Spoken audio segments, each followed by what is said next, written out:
I will introduce our guest here, Andreh Anderson, a wallPen operator, a wall printer operator out of Dallas, Texas, and he's been operating a printer for just over a year now. Andreh?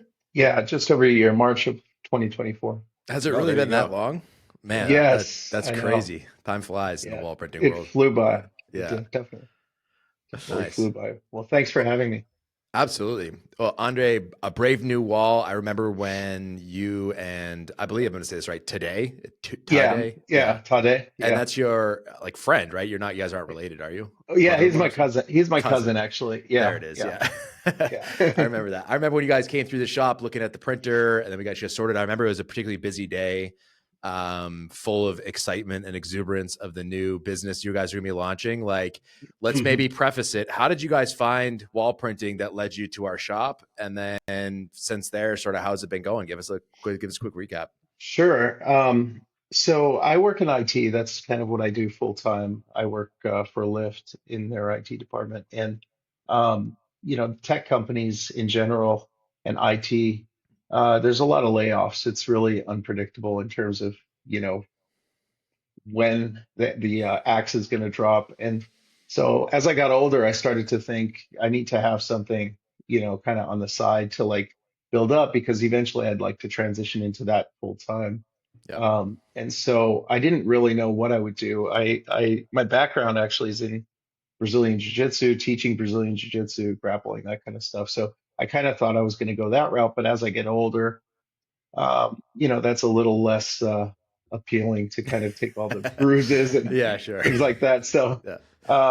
I don't know. I think it was an Instagram post or ad that I saw. I think that's where it came from. Yeah. But I remember taking it to my cousin and going like, "This is phenomenal," because we're in an area of North Texas where it's just booming, especially like around the COVID years. It was just booming. So there's so many new businesses opening up and so many businesses moving to the area that it just seemed like a good fit. Like we could be the first in this area to do Definitely. this. Growth Yeah, markets are always huge for this technology. No doubt about it. Yeah. yeah, yeah. So that's how we got into it. Um, how it's been going.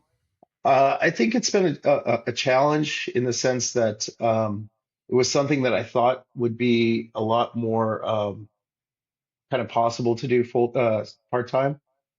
Um, I think it is still possible to do it part time, but definitely has its challenges. When you do something part time, you don't become the expert as quickly as you need to in that thing, There's no and doubt about so that. Yeah. yeah, yeah. And so it takes a lot longer to kind of learn certain things and learn what works and Well, learn how to use the machine. So yeah, so let's jump that's right into that. Would you say yeah, that the yeah, learning curve for you is more, well, tell you what, tell us about your business. Like, so you're partnered with your cousin, you guys are fifty yeah, fifty, yep. and you're both part-time with it.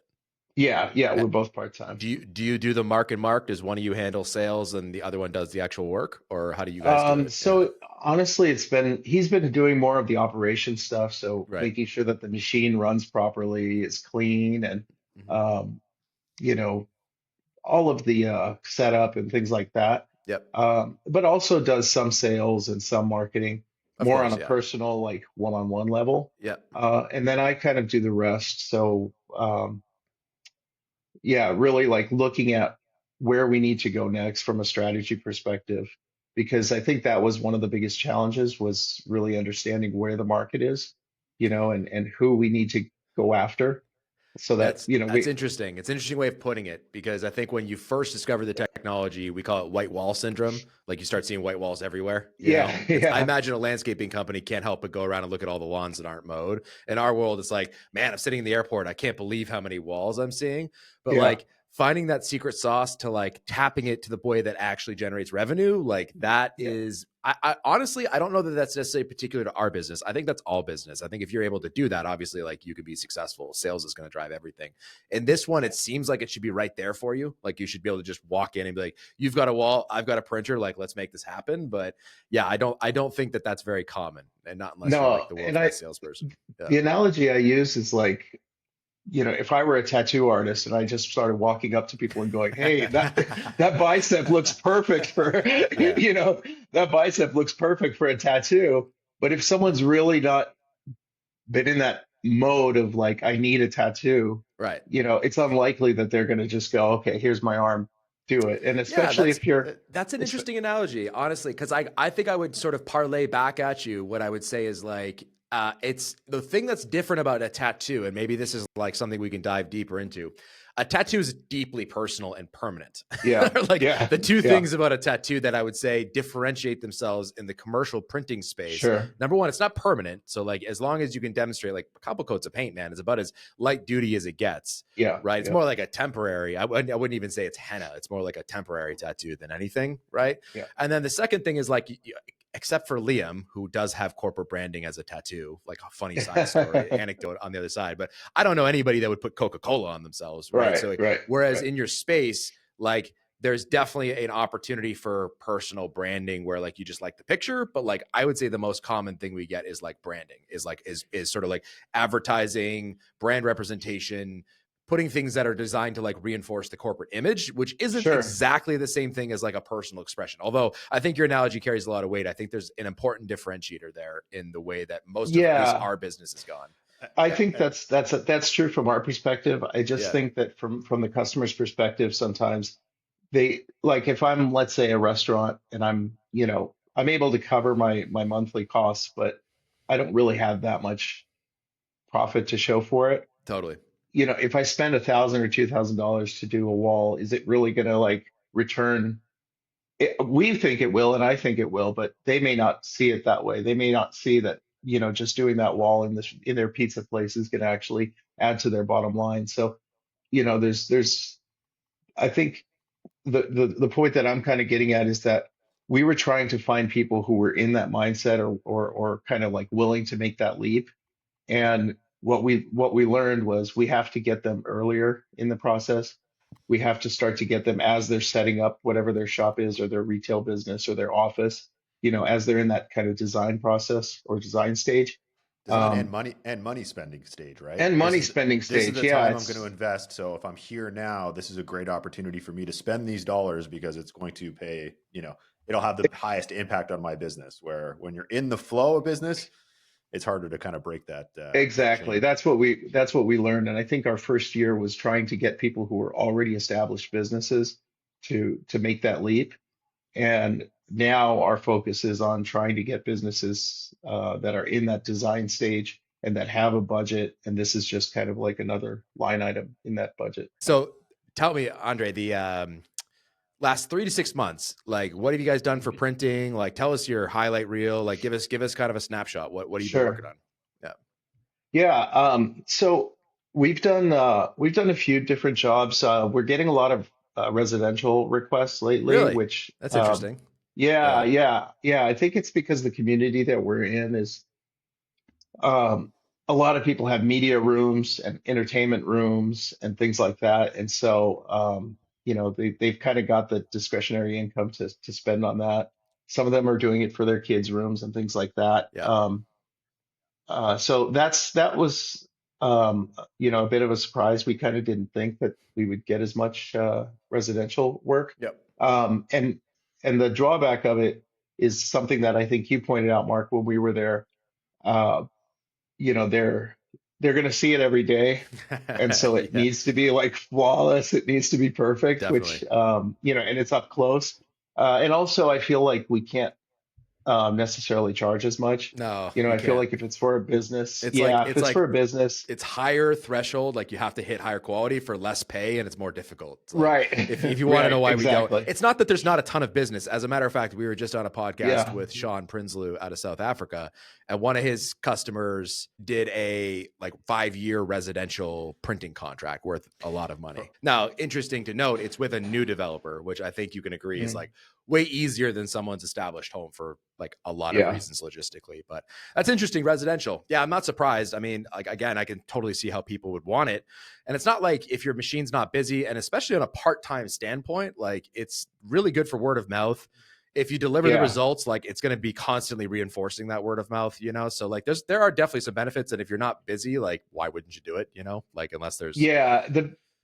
I think what makes it complicated is that they generally want a rather large image for, let's say, their children's room or the media room, right? Mhm. But because they're kind of capped on their budget, Yeah. it's tough to get a high quality image that you're not paying for. You know what I mean? And if you're going to pay for it, then that kind of takes up their entire budget for just depending on what they're, what they're wanting. How are you guys finding your artwork? How are you guys partnering with artists, or have you started leveraging AI? I'd be curious to hear how your art process goes. We start with AI. We generally start with AI and whatever we can find that's kind of just, you know, free online. We also use Shutterstock and Adobe Stock. Um, and then we have a graphics designer that can manipulate the images and add or remove whatever we need to and try to upscale the images as much as possible. But we still run into that. We have a customer right now that wants us to do kind of a sonic print, and the image that they found when we try to blow it up loses so much of its the quality kind of. How big are these images? Like, what are they trying to print here? They're trying to do, it's about 8 foot by 10 foot. Yeah, that's a big So image. I yeah, mean, just think yeah, about it's a that, big right? image. So Yeah, that's interesting. I think definitely in this segment, we should go through a little bit, our wall print academy that we do. Clouser does a fantastic, I think it's probably one of the best things we've built, honestly. And it's very understated in this space, is how you go about doing artwork where like you basically hmm, have zero upfront or a fixed cost and you know it's going to get you yeah, the result. And I think that like yeah, of all the things that I would give anybody access to in their business, it would be being able to deliver artwork like really, really high quality, super fast, and like cycle yep. through it really quickly. Anything that's going to help you get that sale and get ink on the wall, like that's definitely it, as the biggest Yeah, one. I think you Yeah. called it the gap Yeah, last time we we do. talked, We do and call it the gap. I Yes. totally agree with that. Yeah. That's exactly what it is. Yeah. Somebody knows that they have a wall, and it's like, even for myself, I was looking at my own living room wall, and I was like, you know what, I should do something with my living room wall, just as kind of something we can use Totally. for our social media. Yeah.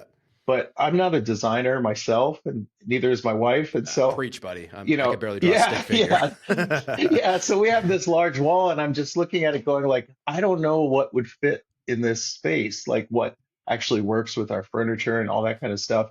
And so kind of closing that gap for the customer where like they know that they have a wall, they would want to put something, but what are they going to put exactly?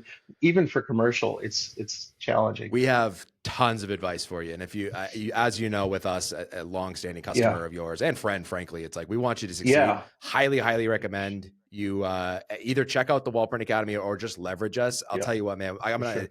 give you this phrase. This is the newest thing that we've started exploring. And we just did a Yeah. job that like, honestly changed how I see it. And it has to do with the resolution of this negative space artwork. Okay, We I'm did familiar this, with that. and I'll just Okay. describe it. We did Yeah. this tree mural that came into a corner, and we did negative borders of a tree Mm, on both sides, so Like a that in the silhouette. corner it made right. a tree shape when the two artworks stopped. Oh, that's And beautiful. so when you think about it, like not only does that give you the ability to deal with the margins, but that also gives you the ability to like, you can shrink your image, but still maintain the perception of artwork. Does that make Yeah, sense? I love that. Yeah. Yep, Yeah. yep. We did it. And I gotta be honest, it's the best inside corner I've seen since we started doing this by far. It's like, Wow, I'd it's love to see that. such an interesting take. Yeah. Kudos to Liam on that one. Yeah. That was Liam the Oh, that was Great. right out of Lee, his Yeah. right out of you his bag. guys have a gold mine on your hands with Liam. Liam is just, he's phenomenal. Yeah. Like, He is I'm so impressed with he is that not guy. allowed to go anywhere. He is staying right Yeah, here. yeah, yeah. 100%. No, Yeah. yeah, He's great. But again, here's the thing. We're building this thing out as a community. So the Wallprint Academy has a community aspect as well. But like, I think it goes unstated that like, that's probably going to be one of the biggest things you're going to see grow going forward is, hmm, we got Kyle Barnes out of Colorado. Shout out to Kyle. He started a Discord server. We've got our hmm, community there. You're going to see resources being rolled out. And what we're really trying to shift the focus, if you look at like what we've done from selling equipment to moving into this space, is really yeah, make this more about an operator and less about the equipment, right? Like if right. I told you that the equipment had like subtle nuances to it that were different, you go, yeah, that's not my biggest challenge, whether it's like a Yeah, wall pen, 1, 2, or 3. Like it really, honestly, as long as it works when I go to print it, that's not really the main reason that the gap isn't getting solved, right? And if you look at Sure, it, sure. most of the people with equipment are struggling with kind of the same thing. How do I deliver artwork? How do I get clients? How do I convince those clients to do it? The execution of it, not like when Klauser and I first started this, where everything was about trying to get the damn machine to work, right? Just like wooden print. It's not really that challenge anymore. Now it's about, can you keep the thing busy, right? Well, ours, just the timing of it, I guess, of this call. So we are actually experiencing some challenges with the actual printing right now. Is that right? Okay, That tell piece, us about it. We might as well go through it as long as we're yeah, here. yeah. If we could, I mean, that'd be great. Yeah.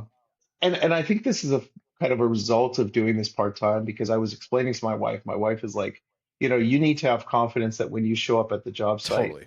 it's gonna print the way that you want it to, Yes. right? Number one, man. And otherwise, you don't have confidence to even close a sale, No, because definitely you're not. like, okay, I could do this, but I don't want a single bad review just puts you kind of Absolutely. in such a bad place. So um, right now, we don't really have that confidence, and like we're trying to do something right now for a client, and we always print on my garage wall first, that we paint it Yep. and make sure before we go to the site, and we're just not getting. It's looking super faded. And I've been on the WhatsApp with Liam trying to resolve this, and he's been amazing. Like, he has no obligation to do this, but he's just been trying his best to help. He's just an all-around Um, good, great guy, to be he honest. he, Yeah. he is Yeah. he really is. Yeah. Seriously, if I ever have another kid, it's going to be named Liam, because he's just awesome.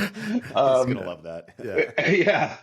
yeah, but it's just something where it's not giving us, first of all, the vibrancy that we were kind of expecting. And I know some of that is just when you look at the image online, you kind of get that backlight. Sure.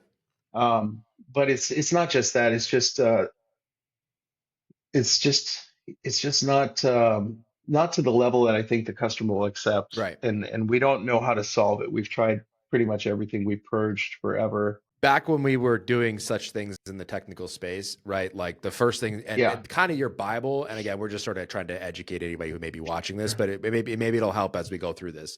But basically, you're going to do everything off of a nozzle check, right? I mean, that's going to tell you whether all the nozzles are firing where you want them. Is it calibrated, right? And you'll be able to see pretty quick if they're not all firing. And that usually Yeah. what ends up happening is you get like, so you print a rectangle and you see gaps in the rectangle. And that means that not all the nozzles are shooting ink. And that usually comes down to purging, which is to manually or automatically, depending on your machine, force ink through your lines, because it may be a little bit of cured ink. It may be, most likely it's probably air. That's usually what we find in these closed systems like this. Yeah. Or sorry, rather open systems. So in your particular case, I suppose the first thing that we would ask you, and I'm sure you've gone through this, but describe Yeah. the nozzle check to us. What are you seeing when you print the calibration file? Yeah, we're seeing a lot of gaps between the lines, and some really unusual gaps where there's no print at all Mm-hmm. in that rectangle. But when we purge, we can see it looks like it's coming through the entire print head, and it's actually filling up. We over purged. Even Liam was saying, like, yeah, that's more than enough. So I'm Yeah. not Yeah. sure. He said he When you recommended taking it off and tilting it to at a 45-degree angle to. when you print, is the only problem we're trying to solve for vibrancy? Are you It's seeing significant banding and striping? There's banding as well. There's banding as well. Yeah, it's Okay. both, I would Yeah. say. Yeah. So that's a two-pronged issue. It's like the banding is, generally pertains to missing nozzles or gapped nozzles in your print head. Yeah. The vibrancy, there's something that, is commonly overlooked and only becomes an issue as people get into projects where this is a factor, but the paint can have a pretty big impact on the look of your final printed image.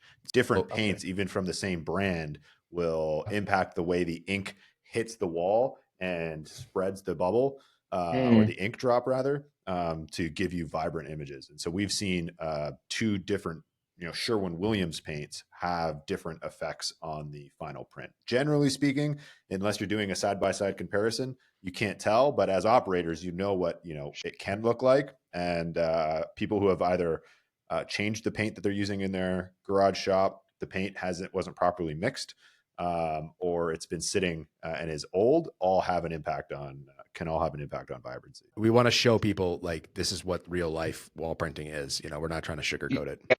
The good news is with most of these issues, they are solvable. The bad news is the worst case scenario sometimes means a replacement of a print head, which is, you know, part of the printing world. Whether you're wall printing, it doesn't matter what wall printer you're using, but even in the flatbed printer space as well, it's you know, taking care of your print heads and making sure that those procedures are followed. It's like the most delicate part of your equipment and the most prone to error. Anyone starting out in printing, I would recommend budget a maintenance cost of a full replacement of your print head at least once a year. I would say, like, it's not to say that it's going to happen. These print heads can last a lot longer, but the reality is if you had a head strike, clogging, like whatever the issue happens to be, we've definitely got it to the point where, okay, let's just swap out the head. You know, by the time you figure this out, you want to get back to printing. And that's really the key there, is to make sure you're keeping the revenue coming in. Like you said, you're definitely not going to print if you don't have confidence. If swapping out the head gives you the confidence, then like it's kind of an obvious choice. Yeah. The strange thing is we last printed something a few weeks ago. It went really well. Yeah. And then we put it in storage. It's been just sitting there, and then now we take it out and it's not. So I just sent you guys via WhatsApp kind of what we're dealing with. Given that we're here it is. I got it. Yeah, do it. Yeah. This is what the world of wall printing looks like. You know, you get a lot of nozzle checks. You know, this is checking all of the colors to make sure that they're operating correctly, and then many of test prints on a garage wall. This is common for anybody in the wall printing space, whether you're just starting out or have been doing this for a year like Andreh or many years like us. When you're testing and trying things, it's all half printed images. Yeah, definitely. On the wall. We printed the chameleon next to it because I was thinking maybe it was a question of the image quality. Good test, but it seems like the chameleon itself wasn't really up to par either. So yeah, you definitely look light on your color. It does look undersaturated. Yeah. I mean, so this stuff, I don't know if you can see my mouse, but this stuff here is all printed without a white backdrop. So you're going to notice the difference there for sure, because you're printing on even though we did have the alpha channel, and it should have printed white. That was it looks like you're getting it here in the top corner. Here we are. Starting to get some white samples. So, you know, printing CMYK on a colored wall does bring the background color through the image. So having printers that can print a white underlay obviously makes a big difference in being able to do these types of prints. But yeah, I mean, we can, now that I see this, I was talking with Liam offline yesterday. So I had some questions. And there's also, I know with wallPen specifically, there's been some software adjustments. So if this is the first time you've printed with the latest software, anecdotally, I have found people needing to up their DPI. What are you running at right now? Traditionally had to reach full color saturation, like all the way up to almost 1,000 DPI. Some people are in the app. Do you do that in the app, or do that in the app?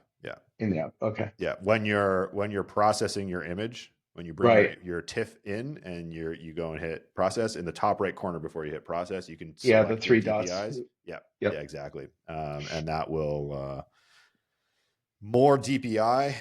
A common misconception there as well is more DPI adds resolution. All it's doing is adding more drops of ink to the wall. You're just throwing more ink at the wall, which then in some cases can increase your vibrancy. If you overdo it, then you start to get oversaturation, which then starts to alter your image in another way. So substrate has a big impact, and then the color and ICC profiles. We're getting real technical here, but if those change, which again, I don't have a full knowledge of what was changed with this latest update, but this is at least the fourth or fifth time I've heard from an operator who updated, who hadn't printed in a while. On their first print, they just felt like the colors weren't quite coming out the way they used to see them. So that tells me that there might be something that was changed in the software. And again, an increase in your DPI should help correct that. Sure. Okay, great. Yeah.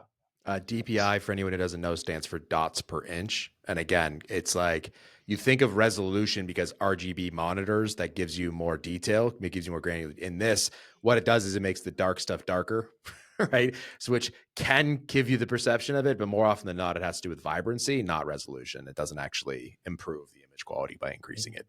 That was a nice little deep dive into some of the technicals. Yeah. And as part of it, man, I mean, like you said, this is the type of stuff, whether it's a reliance on the equipment or your knowledge of operation or, unforeseen factors that come up on a job site, like the confidence in being aware that they exist and knowing how to overcome them really can impact how you go about presenting this to a customer and then pushing a sale. And that's, unfortunately, like most things, it's like one of those things where it comes with experience. The more you Yeah. do it, the more problems you're going to come across, the more you're going to get experience in addressing those problems. Yeah. And the more confidence you have when you go to site next to deal with them. And it's like, you're always learning. That's just kind of part of the nature of the business. I think Liam was on site this weekend. Yeah. Learned a couple of valuable lessons. I think that's probably the most common thing these days is like, can I talk to an operator who's really successful?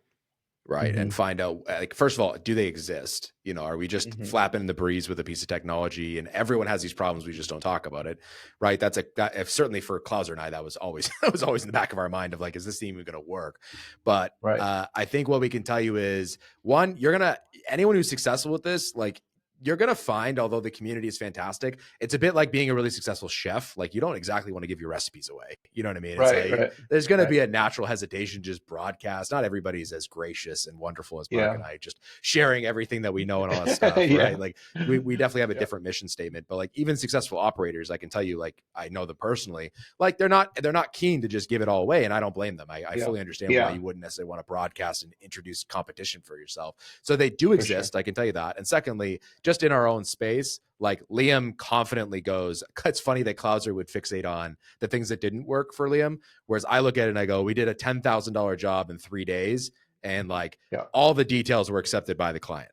They weren't great. I'm not going to sit here and say like, the handprint, like you didn't, cleaning the wall effectively and then using white ink. Like, we had to go through several stages throughout that printing to like really get rid of it. I don't know if this guy's plumbers were greasy hands or what. I've never seen such reluctant staining on the wall. That was a new one for us. But all that said, like, you should see how much printing he did. Like, he completely transformed the space. And that's like probably the biggest lesson in all of this is like, you can't let perfect be the enemy of good enough. You really can't. You can't. It's printing is like, you're just going to constantly be let down. It's like, you're just constantly going to be expecting something to go perfectly and it won't. But like, think about what I just said. $10,000 in 3 days or 4 days, whatever it was. It's like, let's say 4 days. That's $2,500 a day.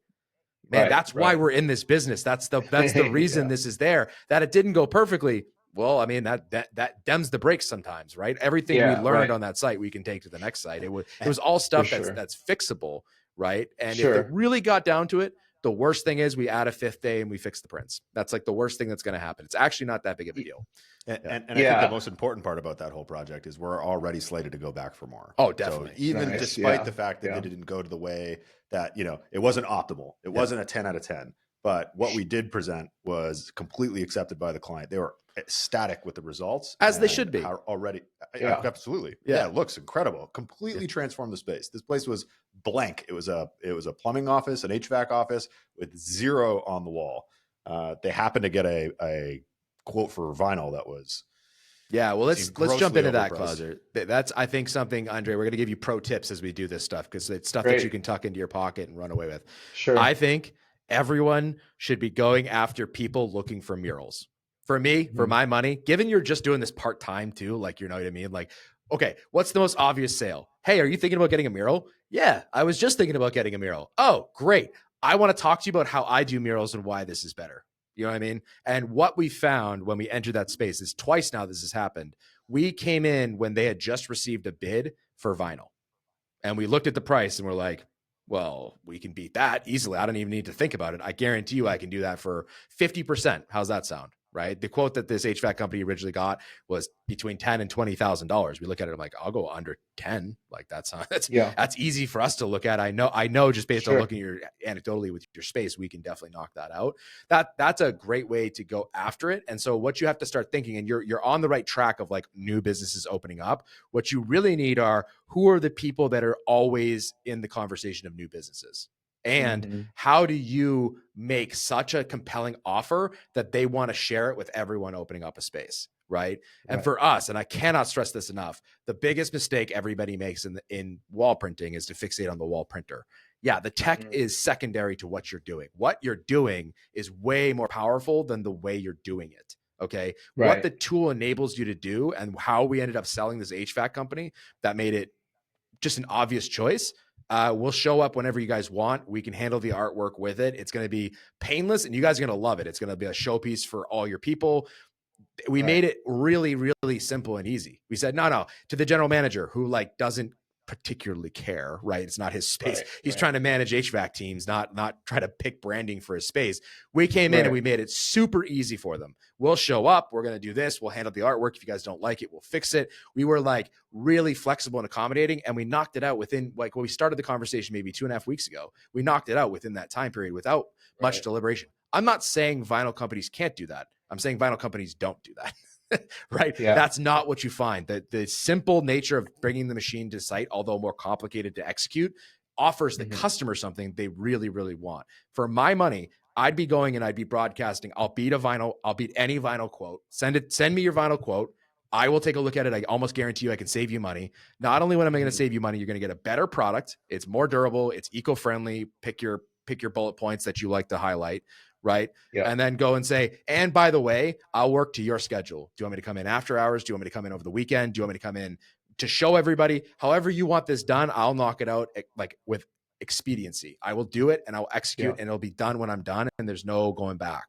Right. And I think that if you were to sort of don't do the larger, longer lead time pipelines, but just really focus on like who's there talking to these people, interior designers and architect groups, even general contractors, right? You're looking at commercial real estate people, things where like, you look at that, you're like, do they want to go and talk about it? Hey, what you want to think is like, hey, I just heard about this incredible thing. A general contractor is going to love that you make his life easy. Right. That's what I'd be focused on. Like, dude, I'm going to make your printing so much simpler. You don't have to worry about a thing. We can fix everything right here. There's no production schedule. It's durable. And if the client signs off on it, you're done. You don't have anything else you got to go and do. You could make a really compelling pitch because what is he or she going to remember? How easy it was. And it's crazy because you think about it, like that isn't coming out in any of the literature about this printer, right? I think I'm probably the only one standing on my soapbox, like scolding all of our operators on like how to do it. But it's so powerful when you think about it as a general contractor. I can look at it, I don't care that it looks better. It's fine that it's more durable. That's cool. But I mean, if it was harder, I wouldn't bother, right? The thing that's going to do it is like, I know when I call Mark, like he's going to knock that out for me right away. And he's happy to do it. And he's cheerful. And like we fix anything right then and there. I just know how much easier my life is when I get him to do that. That's really what you're competing in that space. When you're looking at construction, you're competing about vinyl. And then how much easier are you than vinyl? It's the devil you know problem. They know vinyl. So they know that at least whatever their problems are, they've like solved those problems before. So your job is to make it easier, right? Make it cost effective, make it easier. And of course they're going to give you the business. Why wouldn't they? Right. It's one of those obvious choices. And I think you got to start in that mindset of like, who's looking for this service and who's going to be thrilled to explain like what I'm doing and why. And again, I think ease of use is very, very understated when it comes to the sales process. I think that's what I lead with, how easy this is going to be for you. I look at that and I go, I want that. I own the damn company. And I look at it, I'm like, I do want it easier. Not that I'm listening to myself pitch this. That would be great. If I knew somebody who's coming into my space and they were just like, hey, listen, I'm going to take care of everything and you're going to love it. I guarantee it. Who wouldn't take that sale? Right. Yeah, totally. Yeah.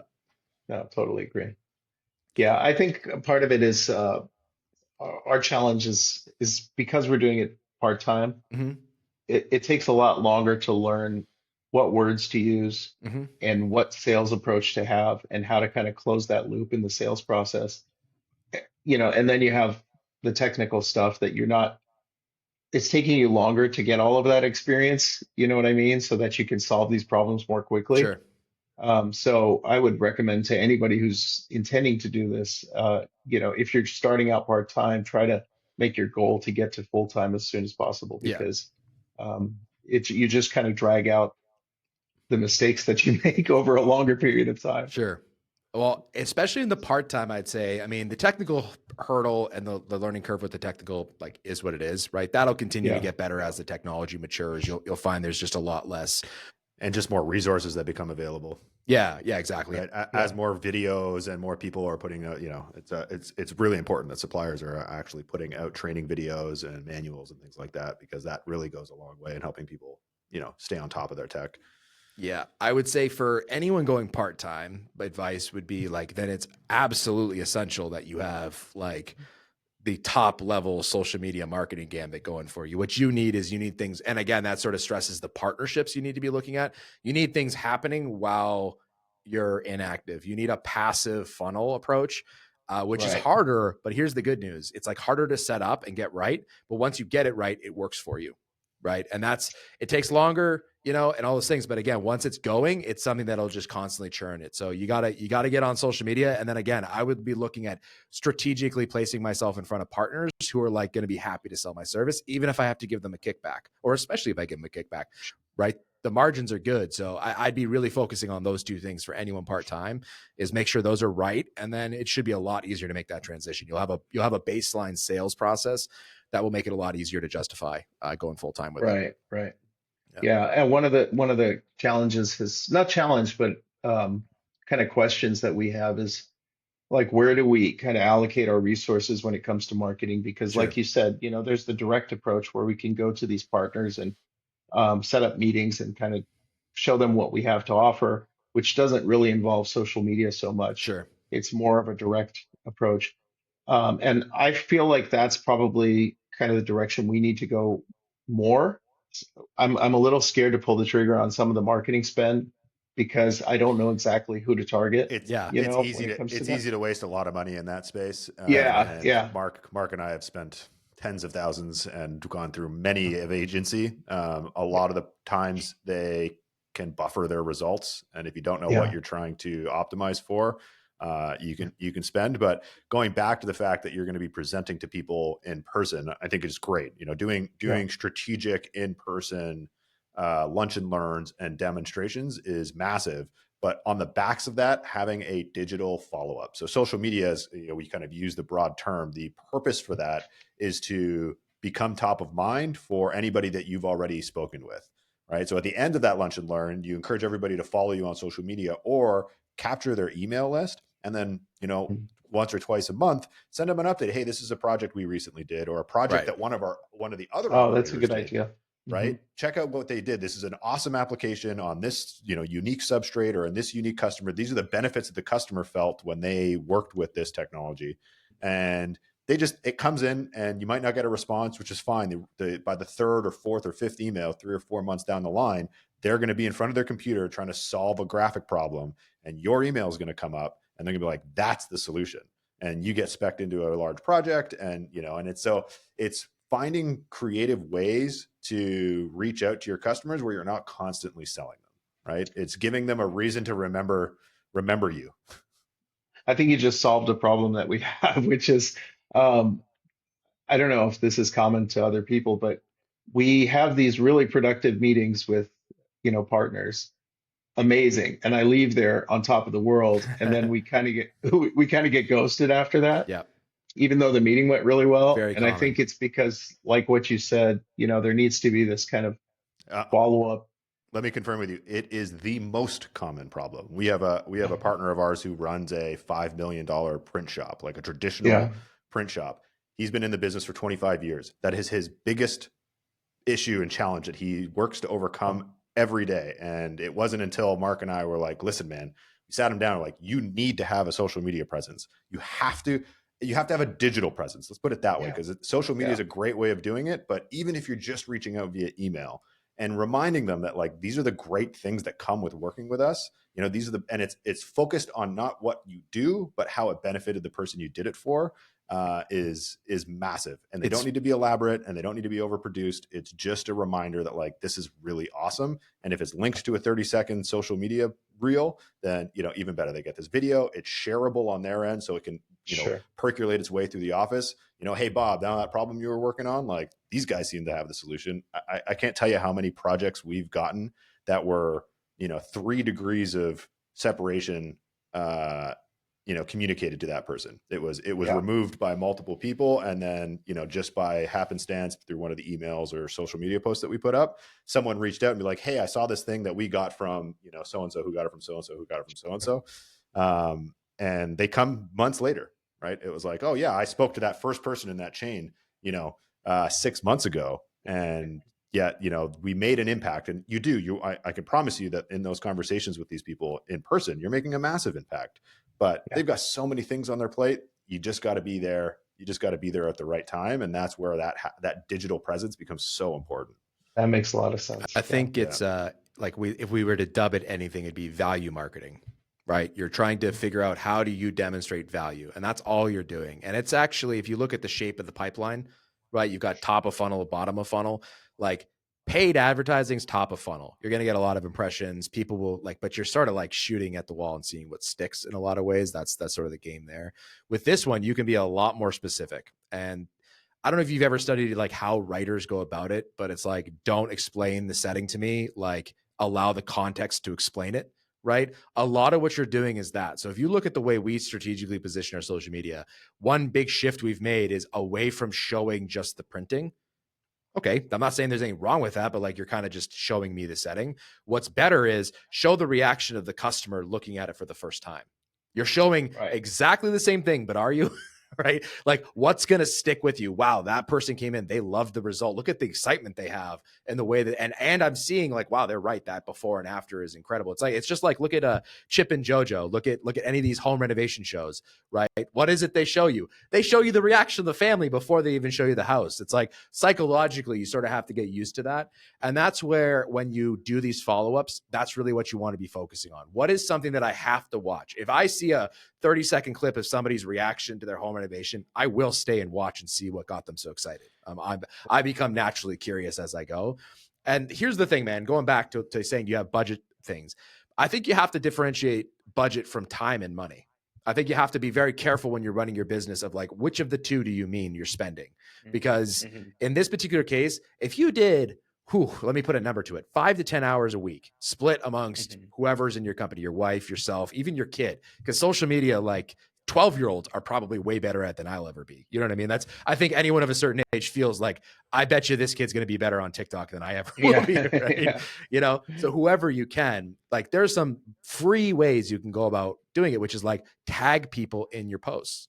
You want to find business, go and say, hey, I took a look at this, grocery store, it's missing a wall. It took a wall. Look at the rendering we did. Now what you're doing is you're demonstrating everything that you can do. It's free and you can stack that stuff up. That just like, what do you really need to produce a high quality post? I think that's really what you have to ask yourself. And you're right. You may not need or even want the top funnel stuff, which is like inbound leads and managing a pipeline and all that stuff. If you focus on your partners, then make it impossible for your partners to ignore you by offering them incredible deals. So on the sales process, you have to, this is not flat tires. Okay. A flat tire, I have to fix.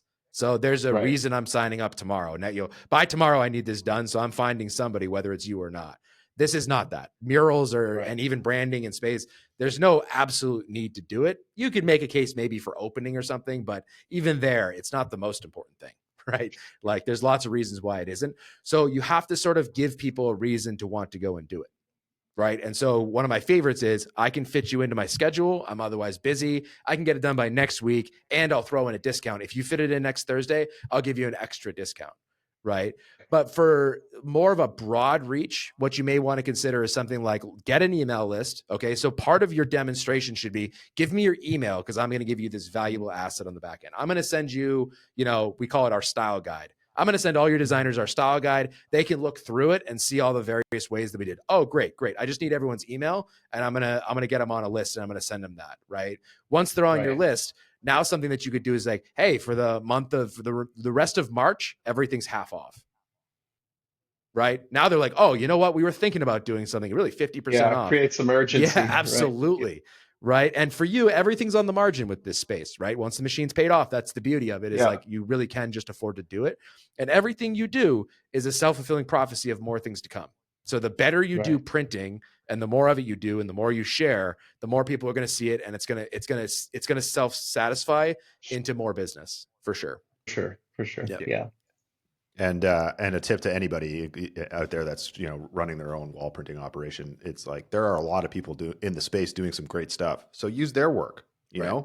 attribute it to them. But it's like here's somebody else in the space who offers the same services that we do. They did this amazing project, and Mark mentioned the reaction photo. Like another shout out to Liam, he just posted on Concept Inc. Asheville's Instagram page a project for a motorcycle parts company, and he got this awesome customer reaction. I mean, like that's a perfect video that I would package up and send to anybody on my prospect list being like, look at how happy this client was with the services that we can offer, and yeah, it really resonates. Think of it like selling a party. Like what are you selling at the party? Right.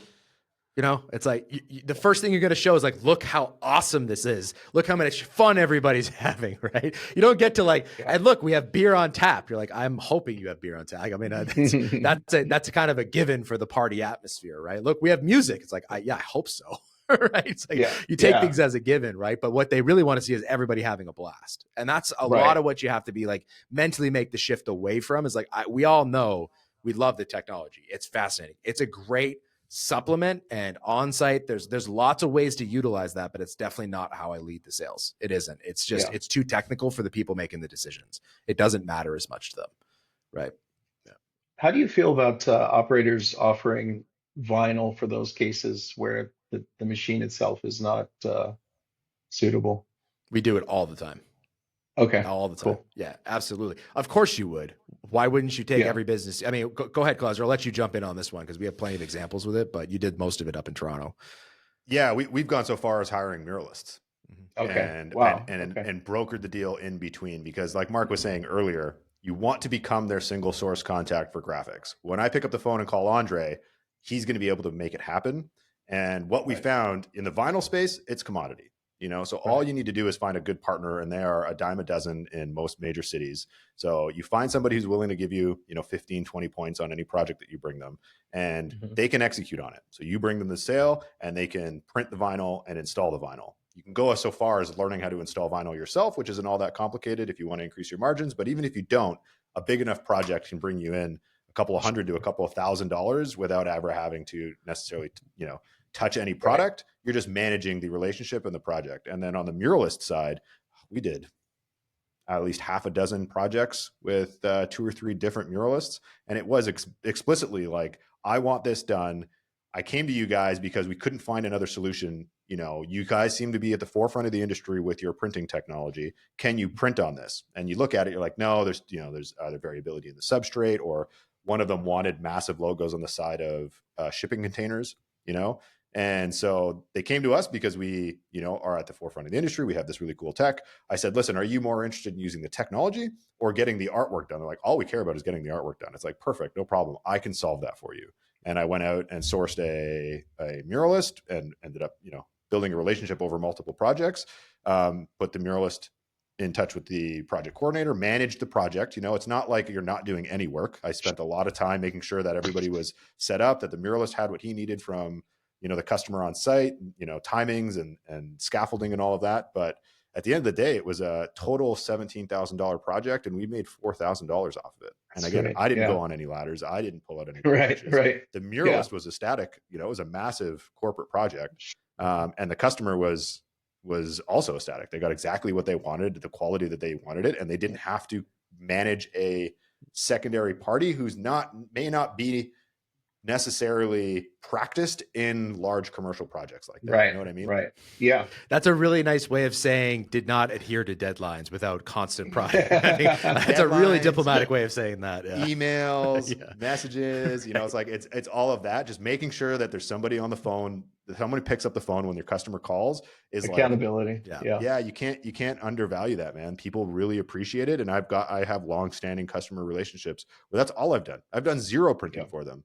But they keep coming back because they know that when they call me, they're going to get the results that they're looking for. And so, I encourage it.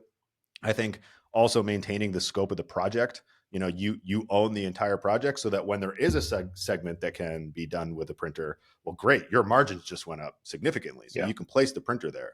But we try to remain technology agnostic, is at least how we present it to our customers. Come to me with your graphics problems, and we'll tell you the best technology for it. Sometimes it is vinyl. I mean, we're not saying that the wall printing is a silver bullet, right? There are applications where you do want vinyl or a muralist, but if we can do it with the printer, then great, and that's what we're going to do. That's the best solution Yeah, for that particular project. for sure.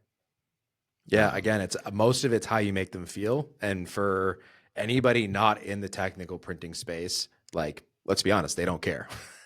That's trying to make them care is a mistake. Why would an interior designer care about the printer? They wouldn't. They care what the printer does, barely, Right. right? Really, what Right. they want to know is, are you solving their problem? And that's most of business, frankly, right? At the end of the day, it's like it's what you're looking to do is you're trying to sell the result, and you're trying to sell how the result makes you feel and the value that you bring with that result. That's if stay in that space, that's where you want to be. So the answer is, of course you would take it. I mean, do you want to split up your graphics project? Let's pick a different example. Do you want two different restaurants making your meal? Right? Like, I don't care if you just went and ordered a hamburger down the street and brought it and served it here. I don't care. It doesn't, Right. that doesn't bother me. Go for it. If that's the best Yeah. way for you to do that, as long as it's delicious and on time and all these other things, I genuinely am not going to ask you how it got made and all these Sure. things. Right. I'd add to that too. I mean, I would say the majority of the customer base is like that. They're looking for just the easiest way to get the graphics on the wall. But there is a subset of the market that is specifically looking for the printer. And you'll notice when I was speaking with that construction company that wanted the murals on the side of the sea cans, I asked them, are you here because you want the printer? Because they were doing a sustainability push. This was about a sustainable sales center. And so I know that they were looking for those types of things. And was your reason for reaching out to us this or this? If it's the printer, then we can find a way to make the printer work. If we had to put up paneling and print it on the ground and put it up, like there's solutions for that. But if it's all about just getting the graphic on the wall, then like we could do that as well. And so kind of being able to understand and navigate those waters is going to be part of the operator and part of the sales process. Trade show booths and things like that are another reason. It's like, I don't want a vinyl or a hand painted mural that you're going to be here for 3 weeks. I want the printer. Yeah. It's like, great. Well, I can give you that. We're going to have to make adjustments, to how it's being done. Sometimes it's margin and things like that, but those adjustments can be made. And honestly, one of the valuable lessons I learned just recently, and it's something that we've been testing, and it's only through, volume that you end up getting enough data back. Like, the biggest pushback in the wall printing space is the idea of margin. You're never going to get floor to ceiling, wall to wall. And I've always felt like that was a detriment or a challenge that needed to be overcome. And I'm realizing more and more that with, like Mark mentioned, the creative negative spaces in the corners and things like that, most people really don't care. They were presented a wall to wall graphic. It's not that they wanted it. It was the only thing that was presented. And so if you can come up with clever ways to kind of adjust, well, then you've taken a project that you would have assumed to have only been able to be done with vinyl and moved the entire scope over to printing, which then significantly increases your margin, saves you from having to hire anybody else out. And you can offer them, incredible results with the printer, all the benefits that come with the printer, and the margin ends up becoming a non-factor because you've been able to adjust the You graphic solved accordingly. it. Yeah. Which again, I just, it's one of those things where you're like, well, you look at it, you're like, well, it was designed this way. It's like, at the end of the day, they want the graphic on the wall. I want it done the easiest way possible. If they have to live with some creative margin play, they're like, I will happily do that, especially if it comes at a significant reduction in cost, which again, our proposal came in at. On both of them. There's two recently in the last month that we got across our desk that was like that. It was a vinyl project, floor to ceiling, and we're like, hey, listen, if we just did a little bit here and a little bit there to adjust these margins, are you guys cool with that? Oh yeah, absolutely. We don't care. That wasn't part of our original vision anyways. Makes sense. Oh, all right, that's nice. Anyways, yeah, that's definitely that we've done a lot of it that way. I would say probably 35% of our business up here in Toronto came through secondary partners. Oh, interesting. Oh, wow. Well, again, it's about staying top of mind. What they remember is you did a good job, right? Oh, I'm gonna use those guys again. Like that's worth its weight in gold in the any sort of partnership discussion, because again, that's your biggest challenge is you can give a perfect pitch, but if you don't follow up, very, very unlikely they're going to keep you top of mind. It's just not. Most people don't think that way. Yeah. So true. Nice. All right, Andreh. Well, let's maybe like end this with just a simple. If you were going to give any advice to an operator coming out of the gate, like what would you offer them? Ooh, okay. Let me think about that for a second. Besides, don't do it. Um, Yeah. no, I wouldn't. I'm in love with the technology. I mean, despite the challenges, I love it. I Yeah. think it has a huge um, future. So, the best tip I would give. So it sounds like a negative, but it's not a negative. It's basically it's not plug and play. So it's not something that you can just, you know, upload an image and it's going to print perfectly. And that's not a fault necessarily of the machine. It's just the whole process. You have to be prepared for, um, the sales process, the design process, the kind of calibration, getting the machine ready, getting to the site, printing, things like that, and build that into your quote. So when you're quoting something, you have to think about what all of the costs are, and uh, you know, be prepared going into it that this is actually, a business that you're building. It's not a gimmick. It's not kind of just this like side hustle that you can Right. just turn the machine on and it does it itself. It's an actual business that you have to treat like a business, and the same way that you would if you were opening a retail space or you were starting a startup. You kind of have to invest that thought power and that energy into building it, um, because it's such an amazing technology that you can think that, you know, uh, I just have to find the customers and it's going to do the rest. If And only that's not there was a necessarily, comprehensive course and playbook done by you know what? handsome people with well-meaning that you That could would just be amazing. jump start into this whole thing, right? Yeah. That would be amazing. Yeah, that would be incredible. I Best don't know pitch where you'd yet. find such a thing though. Um, Another note, and something that again I think you should consider. We are definitely opening up coaching hours. We Mm, have several different things: sales, marketing, and Liam is actually for sale. So if you ever wanted to engage us in that, we highly recommend people take a look at our page. And 1 hour with yeah. our team can really change the course of how you approach it, what it looks like. In particular for you, Andre, and we'd be happy to credit you several hours, of course. Oh, Anytime thank you you. have a job or anytime you want to leverage us for how you're approaching it, anything we can do to help you kind of, if there's some insight we have, or you want to know what our thoughts are on a job, more than happy to help you with the bid or look at it, especially Oh, that artwork that we were talking about earlier. I really think there's a huge benefit to understanding, like, we have probably about 4 or 5 typical things that we'll lead our sale with. I'm a big mhm. believer in letting people choose from options of 3 rather than offering them anything they want. Right. And so Sure. presenting it with the options and knowing that the options are affordable, easy to get, are going to look good, fit within the margins, all that stuff. Like, we obviously cheat and we're like, these 3 are great because we know how to get them. It's not to say that they won't Sure. look great. Of course they will. It's just like, we know we don't have a margin discussion when we do it this way. I would recommend maybe booking an hour with Liam and having him step you through some of Oh, the ways we do that. I think the most powerful sales tool is rendering things in space, giving people a mock-up. So finding a mm, fast and easy way to give 3 ideas so that they don't have to guess. They can say, wow, I really like that one. Like, that gives you such a head start on closing the gap on the distance between someone being excited to get going and actually putting ink on the wall. Like, I think that design process is the most critical. And I would highly recommend reaching out to Liam. And for anybody watching this, we do a whole segment on this. I oh, highly that's recommend awesome. studying that, especially as you get going. What we really want to do, Andre, is give people the opportunity to practice some of these skills and get used to it before they make the Hmm. investment. You're a little Mm, late, unfortunately. You already purchased the equipment, it's but okay. all the It's lessons okay. still apply. It doesn't actually change Sure. anything. But for anybody looking at it, like, these are things that you can go out and you can prospect clients right now. If you know how to do a mock-up, right, and you understand the sales process, you understand your pricing and the limitations, all of which is published on our website. Like, there's nothing stopping you from going and selling right now. How often do you bring the machine to a sales pitch? If you're not doing a Right. Yeah. partnership presentation, it almost never, right? Yeah, exactly. Yeah. So anyways, definitely Awesome. check that out, and feel free to book I a call with appreciate us, it. man. We'd love to help wherever we can. Thank you. I really appreciate it. Yeah, Thank you. for sure. Yeah. Thanks for joining us, man, and we really appreciate the time. No, thank you. Thank you, Yeah. guys. Thanks for watching this episode of the Wallprint Academy podcast. If you got any value out of Andre's story, make sure to hit that like button below or drop a comment. We'd love to hear what stood out to you or what challenges you're facing in your own wall printing journey. And if you're serious about building your own successful wall printing business, don't do it alone. We've built the entire blueprint for you. Head over to verticalprinters.com/academy and join the Wallprint Academy today. You'll get all the tools, training, and community support that you need to launch and grow your business the right way. We'll see you in the next episode.